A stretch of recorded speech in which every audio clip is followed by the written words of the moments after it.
সকালবেলায় যায় দেখি কারিগরের মনটা খারাপ, দেন কি মিলে চায় রয়েছে মেশিনের দেখি মেশিনের কাপড় খারাপ, মেশিনটা চালাইতে পারে নাই। তো সকালবেলায় দৌড় লাগিয়ে বললাম কামে, এই যে মেশিন খুলতেছি, মেশিনটা খোলার পরে একটা দৌড় দিমু খালি ওয়ার্কশপে, কোনো রকম সারা রাত মেশিনটা বন্ধ ছিল।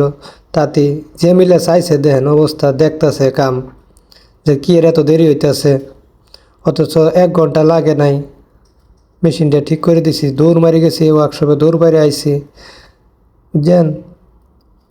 এই মাল নিয়ে লাগাইতেছি, মাল লাগাই দিলাম।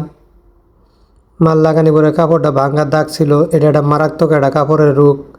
এই রোগটা খুব খারাপ, এরকম কাপড় হইলে কাপড়ে অনেক সমস্যা, কাপড় মানুষ কিনতে চায় না।